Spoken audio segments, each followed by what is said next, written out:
This Welcome conference to will now Milwaukee be Public recorded. Library and Milwaukee County's presentation on caring for the caregiver. Before we get started, I'd like to remind you of some best practices. We will be keeping your microphones muted. If you are calling in by phone, please press *6 to mute your phone. Also, please do not share your camera. You will have a better experience if you set your camera to who's talking. If you have difficulty with your connection, please log out and log back in. Please enter any questions you may have into the chat box, and we will address them at the end. Also, if you have questions about voting, please see our website banner and click on Vote Absentee. And now I would like to introduce social worker and dementia care specialist with the Milwaukee County Department of Aging, Candice LeGros. Thank you, Mary. Hi, everybody. I'm so happy to be with you guys today, talking about, focusing on care for the caregiver. Just a few notes. I do have a neighbor who is leaf blowing, so at any time you hear that in the background, I apologize. Mary said that she couldn't hear it, so I hope you guys don't hear that in the background. But like Mary said, my name is Candice. I'm one of the dementia care specialists for Milwaukee County Department on Aging. And during this presentation, we're going to focus on caregivers who are caring for a loved one with dementia. We'll learn about strategies they can use to help reduce caregiver stress and practice self-care. We will also cover caregiver tips and techniques that caregivers can use to address daily care needs. We will also review helpful community resources that can help caregivers to reduce their workload and provide additional support.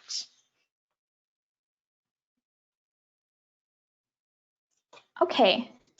First of all, I would like to say a big thank you to each and every caregiver, whether it be a family caregiver, a friend, a helpful neighbor, or a paid caregiver. It is all of your amazing work that is getting us through this strange and difficult time in our lives. I heard a quote a few weeks ago that really resonated with me. The quote was, "Remember, this is only a chapter and not the whole book." So even though we're focusing on getting through this, pandemic time, remember that this is only a chapter in our lives and we will move on to a new chapter. Okay. Next, I would just like to talk a little bit about what dementia care specialists do. A lot of people haven't heard of what we do, so I like to spend just a little bit time educating people on our specific role. So just a brief background on dementia care specialists. We are all based in aging and disability resource centers. We currently have 33 dementia care specialists throughout the state of Wisconsin. We serve about 34 ADRCs covering 56 counties and 5 tribes throughout our state. And you can see the picture on the right, the state of Wisconsin. All of the counties in purple are currently served by a dementia care specialist, as well as the green, which are the tribes that have a dementia care specialist for their specific tribe. Hopefully one day we hope to cover the entire state, but we're getting pretty darn close. Milwaukee County is the only state that has 2 dementia care specialists, just due to the amount of people that we have in our county. Some counties have 1, and actually some counties have to share 1 dementia care specialist, especially those counties in the upper part of our state. So it just kind of depends on which county you live in. And we actually have 3 main goals to our job. So the first one is to make sure that every ADRC is dementia capable. We want to make sure that the employees are better prepared with knowledge and resources to support individuals that they're also working with who might have dementia, or their families. The second one is we like to, act as a catalyst to create dementia-friendly communities. We can work with businesses, employers, organizations, and also community-based organizations to raise awareness of the unique needs of people who have dementia and their families, to make their business more dementia-friendly. And lastly, and most importantly, is we serve people who are living in the community with dementia and their caregivers to help to help them remain as active, independent as possible in their homes, provide support and education and resources to their caregivers and families to make sure that they feel supported and have what they need to continue caregiving for that person with dementia. Next, I would just like to really highlight some of the responsibilities that all caregivers face. So first off are those physical duties. So, medication management, you have to worry about, setting up the person's medication, administering them properly, trying to convince them to take it, because sometimes people with dementia don't want to take their medications, track and order refills. Grooming and dressing, so making sure that your loved one is ready to go each day, getting them up, bathed, dressed, teeth brushed, helping them or cueing them, helping them with bathing needs. Caregivers might need to, monitor their loved one when they are, taking a bath, taking a shower, making sure they're doing it safely or doing it completely. Also might have to help with cueing for going to the bathroom, finding the bathroom, actually helping with toileting. Meal preparation, so making sure meals are prepped on a weekly or daily basis, reminding your loved one to eat, during mealtime, reminding them to drink water throughout the day and stay hydrated. Sometimes folks who have dementia might forget to drink or eat throughout the day. So when you ask them, like, did you eat breakfast? They might say yes when they really didn't, because they think that they really did eat, but they really didn't. So just trying to monitor that they're getting good nutrition. And transfers, you might actually need to help your loved one get from a chair, get out of the bed, sofa, get to the car. This is more common in later stages of dementia, is that help with transferring. The next one is the emotional duties of a caregiver. So, encouragement. So you may have to, kind of portray this enthusiasm in order to get your loved one to complete daily tasks, and maintaining that level of enthusiasm even when you're tired, mad, frustrated, irritated, because otherwise your loved one won't do what you're asking them to do. People with dementia often mimic their people around them, their behavior, so their caregivers' behavior. So if you present yourself in like a non-enthusiastic or frustrated way, this might contribute to your person with dementia also being angry, irritated when you're trying to get a task completed. The next one is managing dementia-related behaviors. All caregivers know these all too well. They know that, some of them might be anger, agitation, frustration, anxiety, forgetfulness, confusion, asking the same things again and again, or doing the same action. They might start to be suspicious of you, that you're, trying to control them or take over their life, or they might start to wander, get lost. And also issues with sleep can be very frustrating, because that can impact the caregiver's sleep as well. Also managing all their, medical appointments and also emergency care needs. If the person has to go to the emergency room, how are you going to get them there if they don't want to go? Or all their extensive appointments that they have with all their specialists. It's just a lot to keep track of and do. Especially, nowadays when we might have the, telehealth, and the person gets confused when they see someone on the computer. They might not know who they are or what is going on. So sometimes it works, sometimes it just doesn't work very well at all. And legal duties. So, having that conversation with your loved one on choosing a power of attorney for healthcare, and also a power of attorney for finances, discussing with them aspects of important financial information, also locations of important documents, gaining access to bank accounts, and becoming, the power of attorney for your loved one, when they're not able to make their own healthcare decisions anymore. Also learning about what quote unquote rights or responsibilities does a power of attorney for healthcare and a power of attorney for finance have. So learning about your role, learning about your expectations of things that you can do and can't do with your loved one. Also, maybe you need to find a lawyer who can help establish a will or an estate plan, help create, a living will for the end of life, those, difficult end of life decisions. And also don't forget to talk with your family or loved one about their intentions, or ask their advice if you're not sure maybe what they're expecting their end of life or their future to look like. So you're really well informed, so they're getting the care and that they want. Okay, next I would like to talk a little bit about caregiver stress. So I'd actually like to go over the 10 symptoms of caregiver stress. So caregivers have a lot of responsibilities and tasks, and they're very prone to getting caregiver stress. Alzheimer's caregivers frequently report high levels of stress, and I would just like to go over those now. So the first one is denial about the disease and its effects on the person who have been diagnosed. So sometimes caregivers say, I know my mom is going to get better, so they might kind of be in that denial phase. The second one is anger at the person with Alzheimer's or frustration that they can't do things that they used to be able to do. So sometimes I might hear caregivers say like, oh, he knows how to get dressed. He's just being stubborn, or he's just doing this on purpose. So they start to get really angry at the person that they're taking care of. Number 3, social withdrawal from friends and activities that used to, bring them joy and make them feel good. I sometimes might hear, I don't care about visiting my friends or neighbors anymore, or I just don't have the time. It's not the most important thing right now. The fourth one is anxiety about the future and facing another day. So it's that, feeling of, I don't know what's going to happen, the unexpected. Caregivers might start to think, what happens when my person with dementia, my loved one, my family member might need more care than I can provide. What do? I don't know what to do. The fifth one is depression that kind of, it breaks their spirit and it really affects their ability to cope.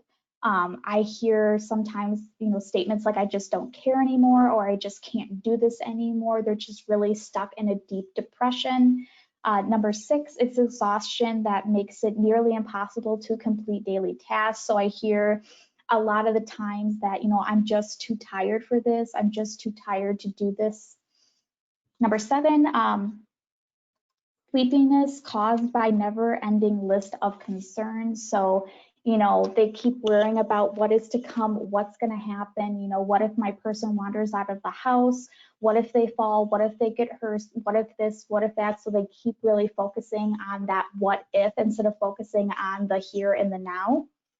Number 8 is irritability that leads to moodiness and triggers, negative responses and actions. So, I see this a lot with folks who, have people with dementia who follow them around. So they kind of act like a little shadow, not leaving them alone for a second. So they get really irritated and say, leave me alone, like get away from me, just give me a second to myself. And they get really kind of irritated.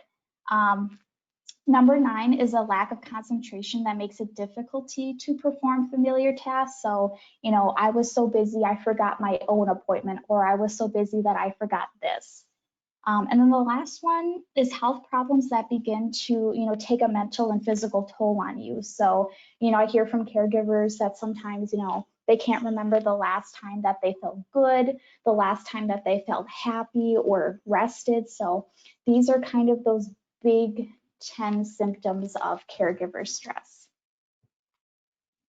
I talked a lot about stress, but now what can we do about it? What can we do? What techniques can we learn to reduce caregiver stress? So I'm going to talk about a few, relaxation techniques that you can do throughout your day to kind of help reduce those level of stress levels that you're feeling. So the first one is visualization. So mentally picturing a place or a situation that is peaceful and calm. So, like the picture. So the picture to the right.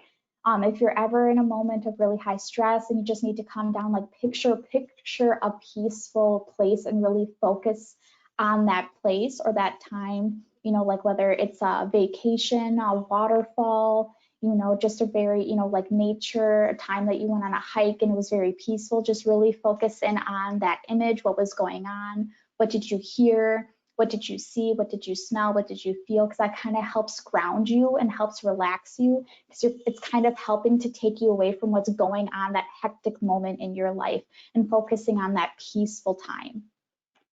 The second one is meditation. So dedicating maybe, a few minutes, 15 minutes out of your day to really focus on meditation and really get rid of those unhealthy thoughts to bring in positive thoughts. Number 3 is breathing exercises. So slowing your breath and focusing and taking deep breaths. Breathing deeply can really help, relax you and make you kind of get out of that panic mode. Number 4 is progressive muscle relaxation. So that's the tightening and relaxation of your muscle groups throughout your body. So this can also really help to relax you. So, you tighten up your toes and release them. You tighten your calf muscles and release them. And you just kind of work up through the different muscle groups of your body. And the last one is journaling. I don't really practice journaling too much, but my coworker, Christina, the other DCS, she really does a lot of journaling, and she says that really helps her to reduce her stress, to really write down what she's feeling and what's going on paper. So she kind of feels like it's getting out of her, she's getting out of paper, and she can move on, she can close the book, it's done. Okay. Now we're actually going to try a breathing exercise. So some people are like, well, they breathe in, they breathe out, and they're like, well, that's my exercise. It's like, well, it can be a little bit more involved with that. So we're going to focus on just trying out a deep breathing exercise. So I want you guys to just kind of, get comfortable. You can sit in your chair with your shoulders and your head and your neck supported against the back of your chair so they're all aligned. Or if you have the ability, you can, lie on the floor, lie in your bed, maybe with a pillow under your head and your knees, just so you feel, very comfortable. So now what I want you guys to do is I want you to breathe in through your nose and really lift your belly and let it fill with air. And then breathe out through your nose. So you're going to breathe in, fill up your belly, and then breathe out through your nose. And I want you to also place your hand on your belly and then place your other hand on your chest. And I really want you to focus on what you're feeling. So as you breathe in, you can feel your belly rise. You want your belly to rise more than your chest does when you're doing a deep breathing exercise. So when you breathe in, really feel your belly going out. And then when you breathe out, really feel your belly going back down, so collapsing, okay? So that's what you're gonna do. So you're gonna breathe in, feel your belly rise, and then breathe out through your nose, and feel your belly go in. So we're just gonna do that a couple of times, so breathe in, and breathe out. One more time, breathe in, and breathe out. Okay, I know I do this a lot throughout my day, like maybe if I have a kind of a more stressful conversation, doing these, deep breathing exercises can really help me feel like I'm expelling that stress out of my body and really helps me calm down and feel a lot better. So that's just an example of a deep breathing exercise. The next one is physical activity. Any form of physical activity can help reduce stress and improve overall well-being. Even 10 minutes of exercise can help a day. Exercise promotes better sleep, reduces tension and depression, and increases energy and alertness. If finding time for exercise is a problem, incorporate it into your daily activity or your daily routine. Take a few minutes here, a few minutes there, just to do some exercise throughout your day. Regular exercise can also help prevent or manage many health problems and concerns like stroke, metabolic issues, high blood pressure, type 2 diabetes, depression, anxiety, many types of cancer, arthritis, and falls.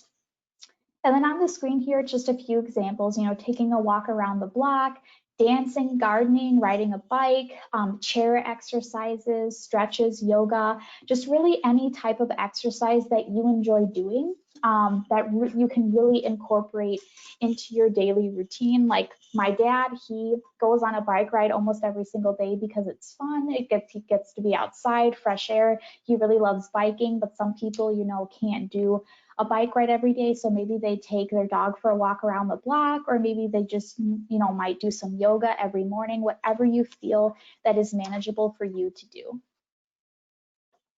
And also eating right, so having a healthy diet. Nutrition affects physical and emotional health. Proper diet helps protect the caregiver from stress, while poor nutrition can lead to lower immunity and diseases. Poor nutrition can also lead to fatigue, illness, and disease. Planning menus And making shopping lists ahead of time can really help out a lot. It makes grocery shopping quicker, not so overwhelming, and helps preparation time be shorter. Look for tasty, easy prep meals when you cook. You can even make extra and freeze portions to take out thought and eat later. And this is just a chart that kind of talks about the recommended daily servings of fruit and vegetables for girls and boys, women and men throughout different, ages of their life. So the U.S. Department of Agriculture uses this Choose My Plate for daily recommendations for fruit and vegetables. As you can see, for fruit, for women age 31 to 50, they recommend 1.5 cups, and for vegetables for men that are, let's say, 50 and older, they recommend 2.5 cups of vegetables per day. Okay, and also get a good night's sleep. So most healthy adults, for to feel at their best, they need about 7 to 8 hours of sleep, of good restful sleep every single night. And it's very, sleep is just extremely important to our overall health. According to the American Sleep Association, it can really help the brain. So if you're getting less than 6 hours of sleep per night, you might feel tired, forgetful, irritable, just not at the top of your game. And it can, lead to mood swings, depression, that can really make you just feel not yourself. The next one, it can really affect your heart. So there's a lot of statistics around how sleep affects your heart health. So the University of Warwick did a study that they found that getting less than 6 hours of sleep on a continuous basis makes you 48% more likely to die of heart disease and 15% more likely to develop a stroke later in life. If you are over the age of 65, you are 83% more likely to have high blood pressure, which increases your risk of heart attack and of stroke. It also affects your weight. So lack of sleep does increase your chance of obesity. The reasoning for weight gain is the longer you are awake, the hungrier you will become. So if you're awake into the night, the chances of you feeling hungry and wanting that late night snack out of the fridge will increase. The next one is affects the length of your life. So a study by Professor Kevin Morgan, he actually did research around sleep that says if you sleep 7 to 9 hours a day, you actually have a higher chance of living longer than those who aren't getting that amount of sleep. So whether they're sleeping less or sleeping a lot more, because it's really important to get that right amount of sleep and not get too much sleep, because that also can have kind of poor effects on the length of your life. The next one is immune system. So another interesting fact that Professor Morgan found that is when you sleep, you are depriving your immune system of, it's becoming weaker. So if you're not getting that good amount of sleep, you're actually weakening your immune system, and you're more likely to get sick if you're not getting enough sleep. And the last one is alertness. So a lack of sleep can make you feel less alert. It can impair your productivity and your ability to pay attention, and reduce your ability to remember new information, and slow your reaction time. So this kind of goes along with my caregivers, where they feel that they're worried that they might be getting dementia when it's they're actually not getting enough rest and not getting enough sleep. So that's actually impeding their ability to remember things as well, because they're just not getting that recharge, that sleep during the night. So just some tips for good night's sleep is an hour or so before you're expected to fall asleep, kind of really start to practice a good relaxation bedtime routine, such as maybe taking a hot bath, maybe listening to some soothing music, taking a shower right before bed to kind of help you relax. That's something that I do every night. I always take a shower before I go to bed because I feel clean, I feel relaxed. The hot water helps me relax. The next one is creating a sleep-friendly environment. So you want your your bedroom to have good sleep hygiene, they call. So you want it to be dark, quiet, cool, with like a comfortable mattress and pillows. Sometimes people like to do meditation or relaxation, listen to some recordings right before they sleep.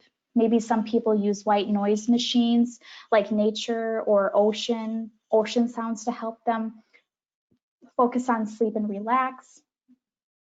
The next one, and I can be guilty of this every once in a while, is not using your phone, not looking at your phone 30 minutes before bed or watching TV, because the blue light can actually make you feel more awake. So make sure that you're putting that phone away, turning off the TV 30 minutes before you're trying to go to sleep. The next one is avoid caffeine or chocolate right before bed, because these can actually, wake you up and keep you awake for several more hours when you're trying to, go to sleep at the end of the day. And also focus on your preventative health services. So, you want to make sure that you're staying up to date with your health as well. You want to make sure that your health is a priority and you're getting those preventative, screens like immunizations and vaccines, cardiovascular screens, cholesterol, diabetes, mammograms, pap tests, pelvic exam, and cancer screenings. And I think this is one of the most important things, is you want to become an educated caregiver, because the more you know, the kind of more tricks and techniques and defenses that you have kind of in your pocket that you can use, because the more you know, the more power you have. So learn about, communication strategies, journal them. I encourage this with a lot of my caregivers, is to literally have a caregiver journal and write down, communication techniques that work really well with their loved one and ones that don't. So in times of really high stress, they can maybe refer back to that journal and try things that they know have worked in the past. Because, people with dementia, they have good days and they have bad days. And something that might work today might not work tomorrow. So it's good to have them written down, so you have something to, refer to. And also learn about the disease progression, learn about the type of dementia that your loved one has, because you want to know, what does the progression look like? What's the expected, life expectancy? What does late stage Alzheimer's look like compared to late stage, vascular dementia? Really learn about the disease itself, because the more you learn about the disease, the more you can focus on, oh, it's not my loved one choosing to act this way, it's the disease, that's killing their brain, that's making them do this. Also learn how to manage those difficult dementia-related behaviors, whether your person wanders or gets agitated or, whatever the difficult behavior is. Learn how to manage and deal with those behaviors, because, a lot of caregivers, they're like, well, I yell at my loved one to stop doing it. I tell him he can't go outside, he's going to get lost. I yell at him and he doesn't listen to me. He just keeps doing it. And it's like, well, it sounds like yelling at him isn't really working too well. So let's maybe take that strategy off the table and maybe come up with some other ideas or techniques that might help your person stop wandering. Also learn how to inform others around you about your loved one. So don't hide what's going on, seek help, and let friends, other caregivers, family members know what's going on, so then they know how to interact with your loved one as well. And also, most importantly, is learn about community resources, learn about help that you can tap into if and when you need it, because you cannot be one person who is caring for someone with dementia. You cannot do it by yourself. And then these are just some, educational resources. All of them are online. There is so much information online that is just at your fingertips. The Alzheimer's Association has a pretty extensive online education website. They have a lot of educational videos on a variety of different topics, like communication strategies, financial and legal planning, understanding Alzheimer's and dementia. They just have lots of really great videos to go over. The next one is the Wisconsin Department of Health Services. It's a guide for family caregivers. And this one is kind of like a video series that goes through, an overview of what dementia is, care for the caregiver, communication, responding to symptoms, agitation and aggression, as well as they kind of touch on some very basic resources. The next one is Milwaukee County Through the Eyes of a Person with Dementia. This one isn't really so much like an educational videos, but more as what does dementia look like from the person with dementia's eyes? So what are they experiencing? So they actually go through different types of scenarios, like a trip to the doctor, EMS coming to someone's home. So it actually goes through what the experience is like from the person with dementia's point of view. It is helpful because it kind of, opens your eyes. It's like, oh, I didn't realize that that's what's going on from their point of view. It actually can be, a little scary from their point of view sometimes. The next one is from UW Oshkosh. They have a community members video that just briefly touches on what dementia-friendly communities are. It's a pretty short video. I think it's only about 20 minutes or so.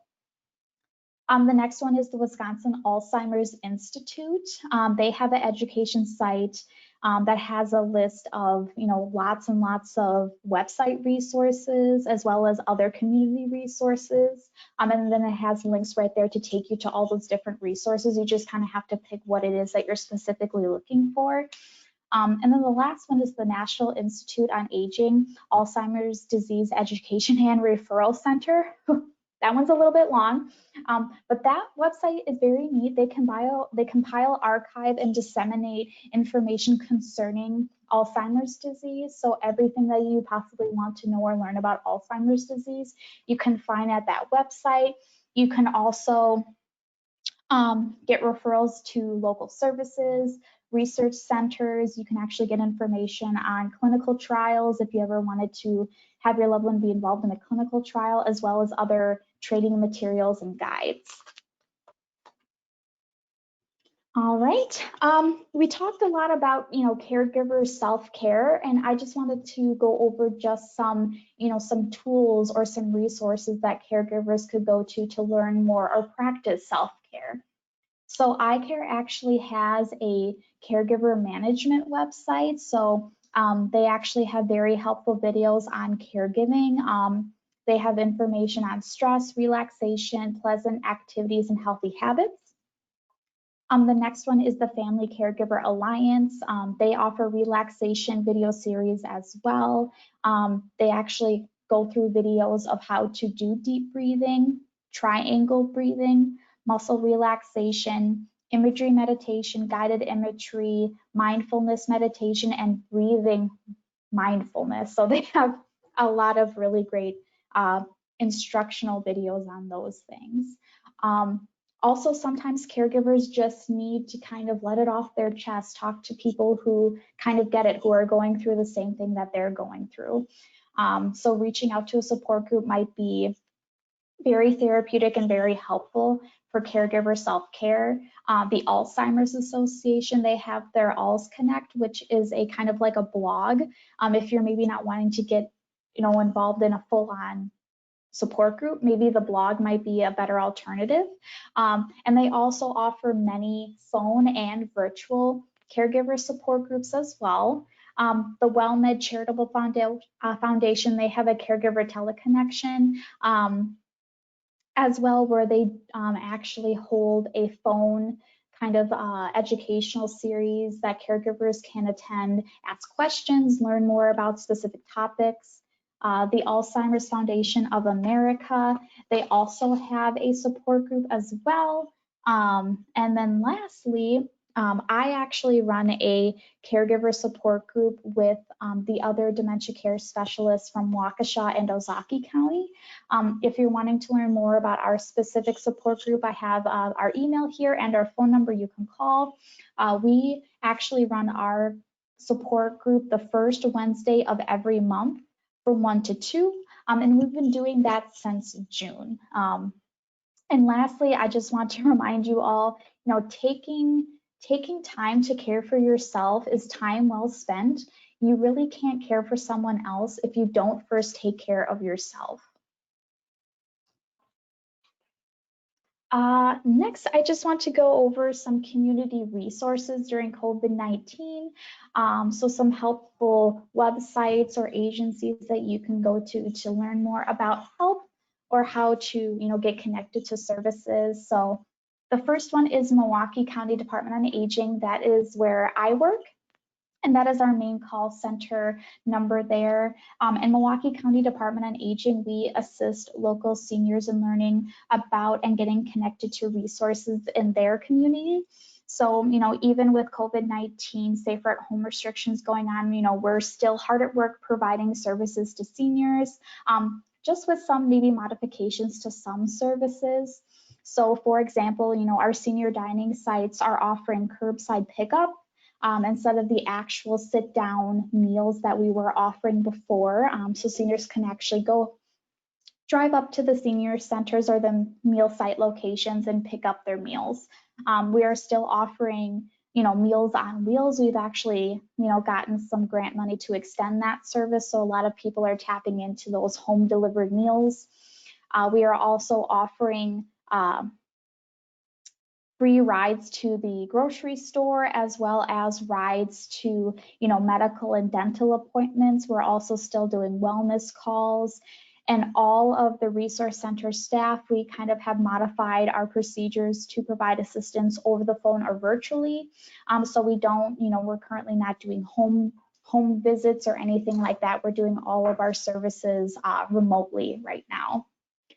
The next one is the AARP Friendly Voice. So AARP provides this service to help seniors feel, less isolated during this time. So, just hearing a friendly voice at the other end of the line, in these challenging times can make all the difference. You can actually visit their website to learn about how to sign up for their friendly voice service. And this is something that caregivers can use too. They just need to talk to somebody, get that nice friendly phone call each week to kind of help get them through the week. That's something that they can tap into. The next one is the Elder Care Locator. This is a public service of the U.S. Administration on Aging to connect older adults and their families to services. So you can either, go to their website or make a call to find, information and local resources in your area. The next one is the Alzheimer's Association 24/7 helpline. So their helpline is manned by actual people, so you can call them any time of day, 7 days a week. If you're ever needing assistance, in obtaining dementia information and resources.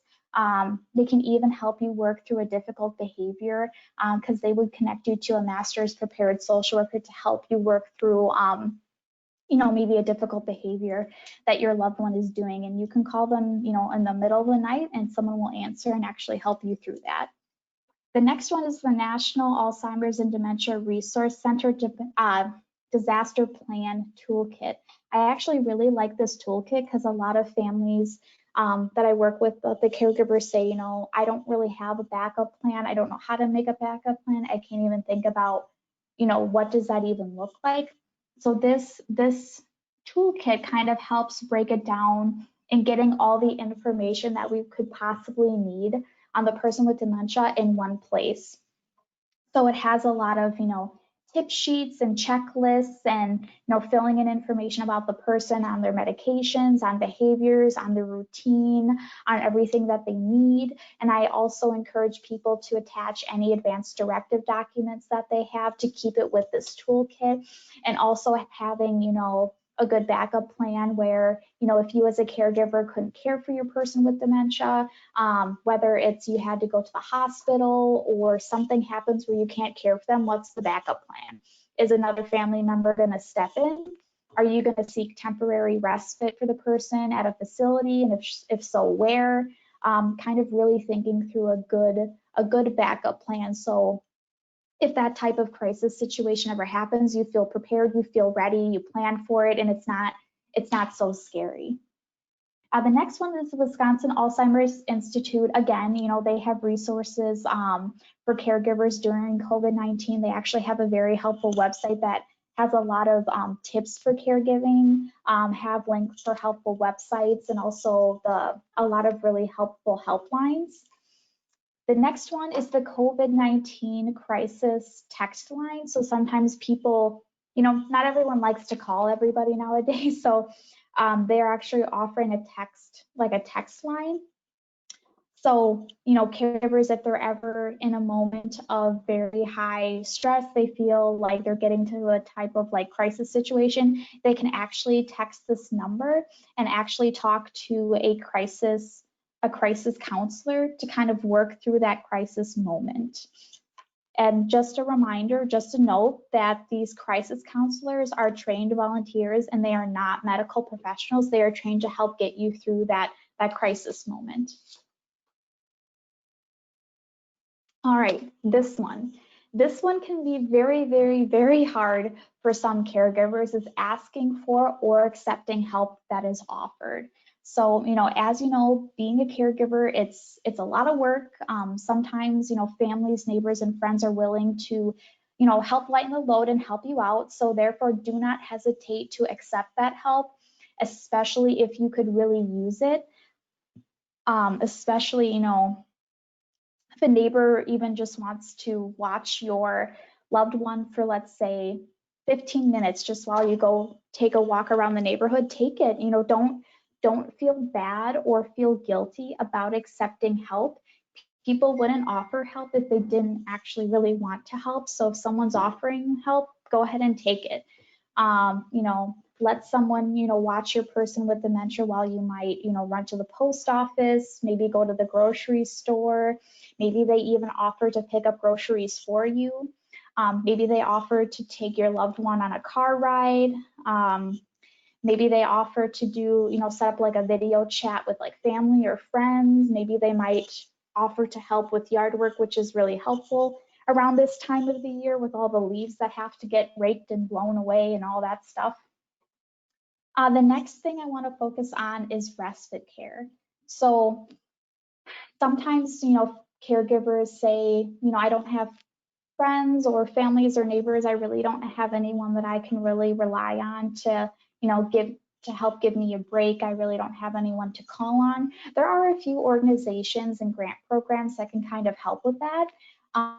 So the first one I want to talk about is the National Family Caregiver Support Program. So this program is run through the Alzheimer's Association. And what this program does is it provides 112 hours per year of respite for a caregiver. It's pretty easy to qualify for. All you have to be is someone who's caring for someone else who is over the age of 60. But there is kind of a long waiting list for that one, but you can always call the Alzheimer's Association, get on the waiting list.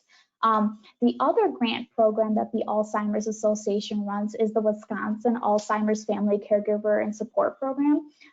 This one's very similar to NFCSP, but it's just different in a few ways. This one, the person has to have a diagnosis and the household income cannot be over $48,000 a year. You can actually get up to $4,000 of help per year, and you get it every single year. So you don't have to reapply for it every year like you would with NFCSP. It just rolls over and you get this help every single year. The next one is the Respite Care Association of Wisconsin. They have a small grant program that you can actually apply for online. It provides 5 days of respite, but you have to use it all at the same time. But another neat thing on their website is they actually have a caregiver registry. So you can actually look up caregivers, respite providers in your area and get connected to someone locally, which is really nice. The next one is Hillary for Charity. That website you can go to, and it actually has 2 different grants. It's called the Recharge Respite Grant that provides, it's a one-time grant of 50 hours of respite per 3 months.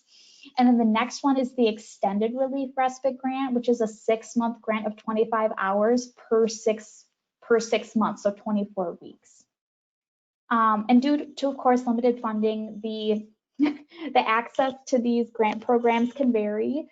Even if you tried this year and couldn't get it, you can always get on the list or try again next year, especially for the NFCSP or the AFCSP.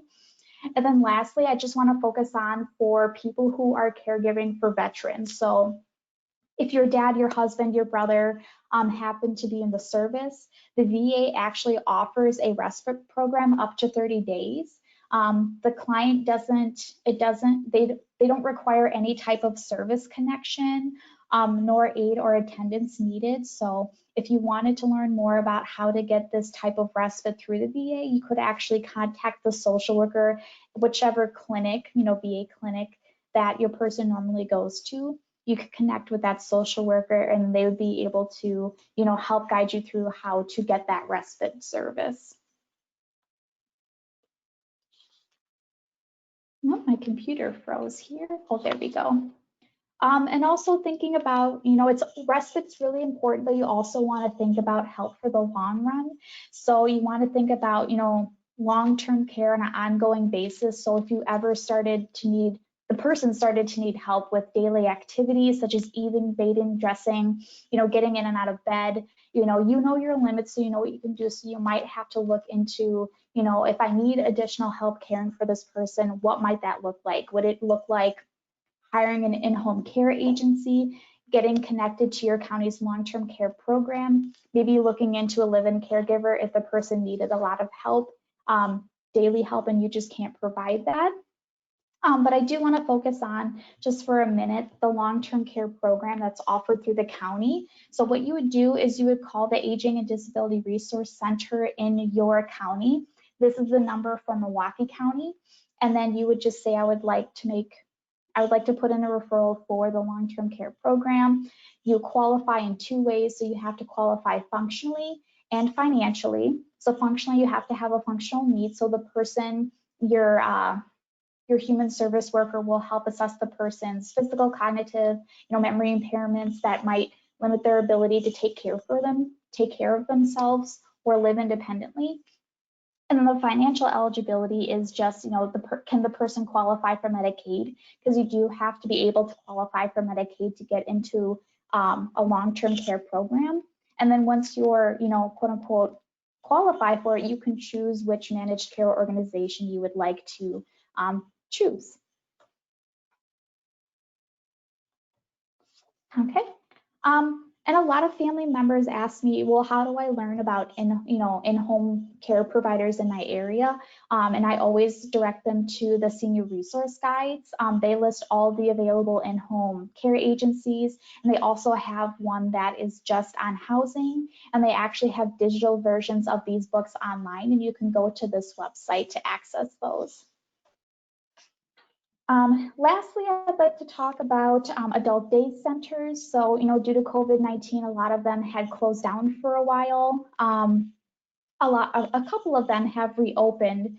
So Alexian Village, St. Anne's, and Catholic Charities are open, but only Alexian Village and St. Anne's are accepting new clients at this time. Catholic Charities is not accepting new clients right now, but adult day centers are a really great resource. A lot of families like to use them because they're a lot cheaper than hiring maybe an in-home caregiver for the same amount of time. Most of them don't provide transportation, however, so you'd have to drop off and pick up your loved one from the day center. A lot of them you can do half days, you can do full days. They provide meals, some even personal hygiene, help with personal hygiene, daily cares, as well as a lot of really fun programming, supervision, and activities. And lastly, put on your own oxygen mask first. So, this really just means practice self-care, because if you're not able to, care for yourself, you can't care for your loved one with dementia. So make sure you're taking care of yourself first. And if anybody would like a copy of today's presentation, you can, please reach out to us. You can send us an email at dcs@milwaukeecountywi.gov, and we would be happy to send you a digital version of the presentation today. And then lastly, thank you all for listening to this presentation. I hope you learned of, ways and resources that might benefit you as a caregiver to practice your self-care, or get access maybe to some resources that you didn't know were out there that you, might find really, really helpful. And then I just wanted to see, Mary, did anybody have any questions? We don't have anything in the chat box. We just have one attendee, so do you want me to unmute her and see if she, or actually I should just ask you, do you have any questions? You can either put them into the chat box and we'll relay them